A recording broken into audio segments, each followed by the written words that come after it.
Hello guys, welcome to another video. This one is me on a bike. Really into exploring bikepacking recently. Being able to carry everything on your bike, and I don't know if people maybe have heard the episodes that we've done on the podcast where we've spoken to people who have traveled across the world on their bikes. And of course I'm not doing that, I'm just doing a simple overnighter. But the idea for this trip was to just try out a few new pieces of kit, this GoPro and bike of course, and things like that. I've got a new sleep system, I'm really interested in trying that. And of course I have a trip planned next month with my buddy George, who works for Canyon Bicycles. So we are going to be heading to Skåne in the south of Sweden, where I used to live, to do a bike trip on the Skåneleden. And so I don't want to get to that trip and not know how to use this camera. So it's kind of, this is a bit of a practice, but I thought I'd just bring you guys along and enjoy a nice overnighter in the woods with me. So yeah, let's do it.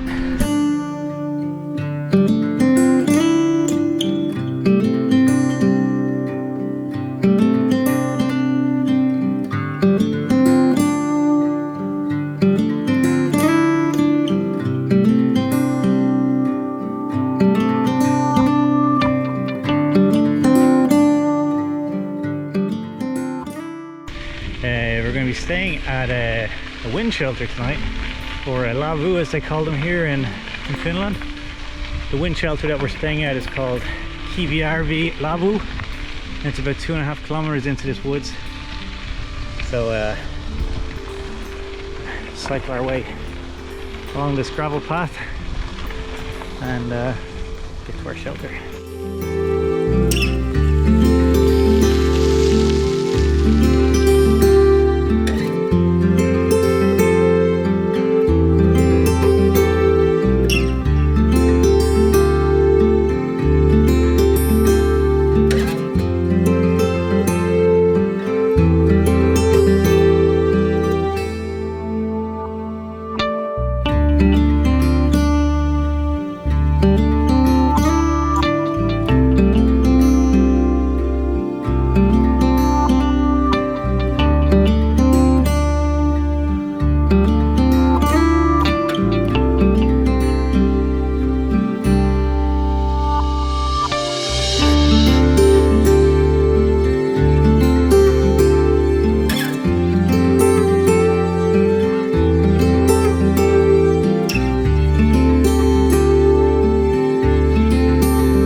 Well, we made it through all that. I actually came a different way than I normally come to this, so I wasn't expecting so much long grass and single track there, but however, we made it.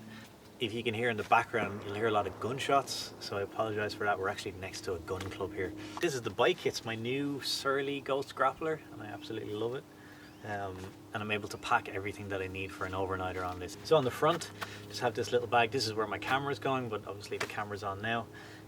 Electronics and kind of my phone and things like that. Just a little bag on the front. I've also got a water bottle here, and you can also put snacks in there. They call it a feed bag. And right now I've just got an Nalgene bottle in there because I'm not very close to any water source here, so I had to pack all my water with me. So I've got 2 liters with me altogether, 2 different Nalgene bottles. On the front then I have, this is a dry bag with all my sleep system in here. I'm trying out the new Big Agnes 3-in-1 system. I'll talk a little bit about that later. But I've also got some spare clothes in here, some socks and things if I do tend to get wet and things. So clothes, sleep system, anything like that. If I was sleeping in a tarp, I would put that in here, but of course I've got the shelter tonight, so I don't need that. Then in the middle bag here, I've got kind of heavy, easily accessible things. Then in the back bag there, I don't know if you can see it. Move it up a little bit. In the back bag here, I have tools, batteries, my food for the night. I've got my thermorest in there, or my sleep system rather, or my air mattress. And yeah, that's it. got pretty much everything I need.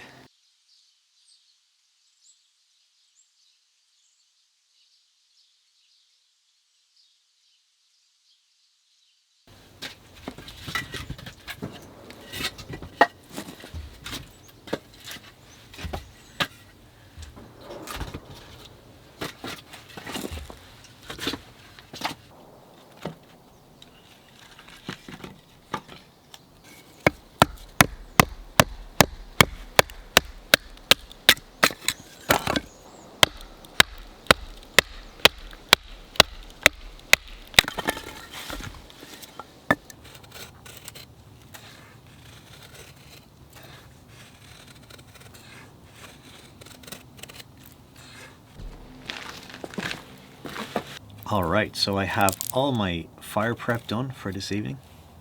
I'm not going to light my fire just yet because it's quite warm and I don't really need my fire unless it's a little bit darker. Obviously I'll need it to cook later on, and I'll need maybe a bit of heat and a bit of light from it later. But to light it now would be just taking care of it. I'd have to keep adding fuel and things like that, so it's not something that I really want to look after right now.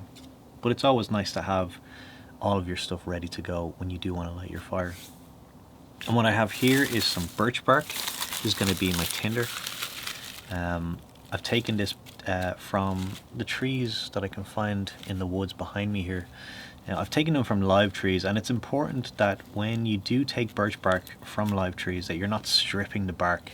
You're not stripping the bark from the tree, because that will kill the tree eventually, and it's really bad for the tree. But what I've taken here is stuff that is already kind of peeling away and it's just falling off. It's the outer layer that I can easily you know, just take away without any effort. And that's going to be really good for getting the fire lit. There's lots of oils in here that will keep the fire going. And then I've made some feather sticks. These are going to be good to really start to establish the flame. So I don't have like a lot of smalls here. We don't have a lot of pine or anything that I can gather from. So what I've done is I've split down some of these, which is going to be kind of my kindling. And I've made some feather sticks, and this is going to help my fire kind of get itself started. Then we're going to add this stuff, much smaller pieces. It's bone dry. It's really nice to have a lot of wood supply here, and the municipality here is very good at keeping the wood supplies kind of in these shelters, so that's really good. But I've split down some of these into really small pieces.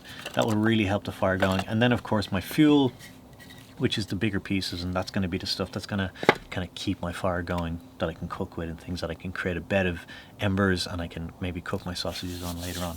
So I have everything prepared, but I think the next thing I'm going to do is I'm going to get my sleep system set up in the wind shelter behind us. And maybe I can talk to you a little bit about my sleep system and what I'm working with at the moment.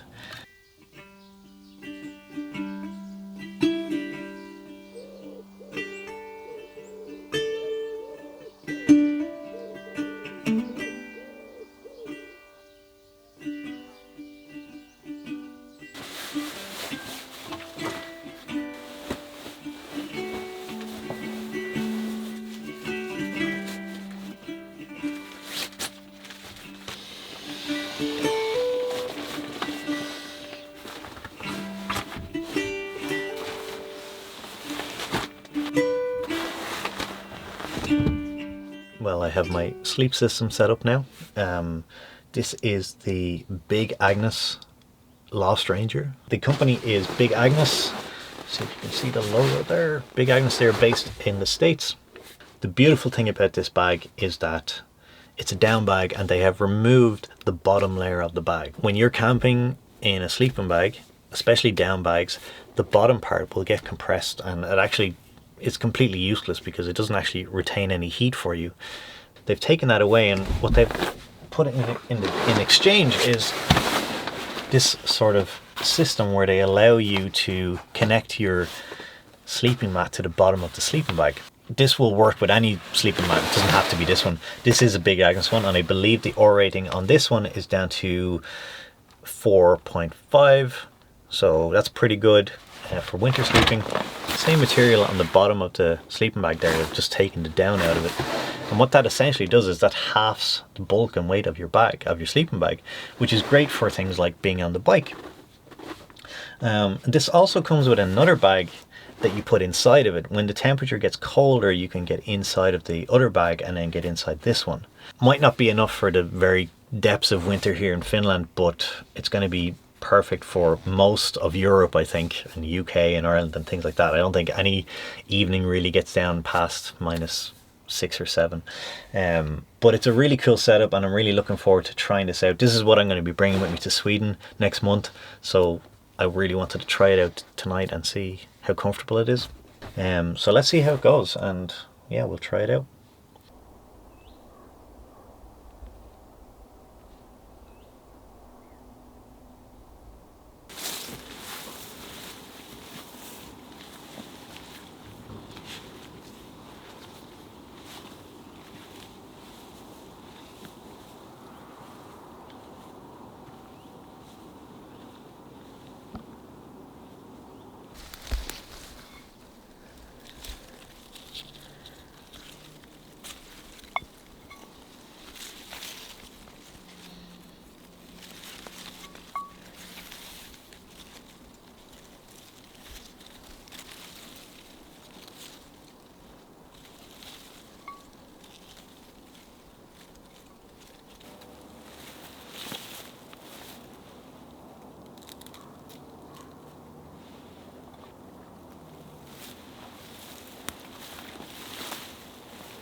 So I decided to get up when the sunrise was, which I think was about 6.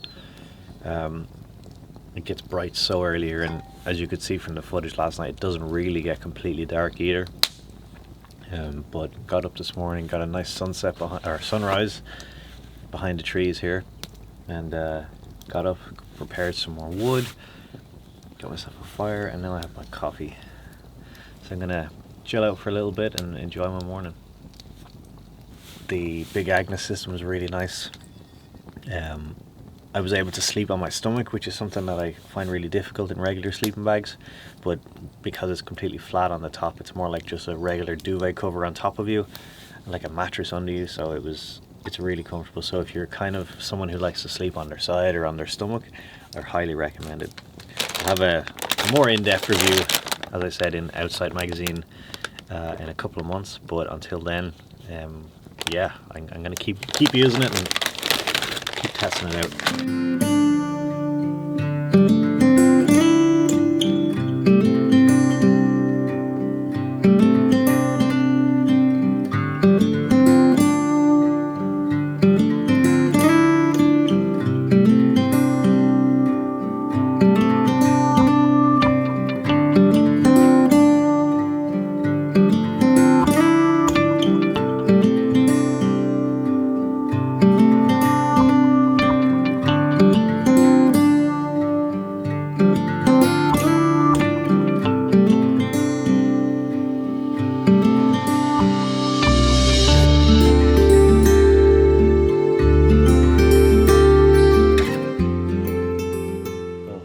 Sure you saw in the video there, just as I was leaving the campsite, a rain cloud started coming over, and looks like it's going to be raining for a little while.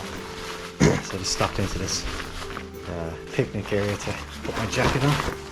But I hope you guys enjoyed the video. Let me know if this is something you'd like to see more of. I do plan on doing a lot more of these bikepacking trips, and as I said, keep an eye out for the next one, which will be in Sweden. But I hope you enjoyed it, and yeah, thanks for watching. Let's get home.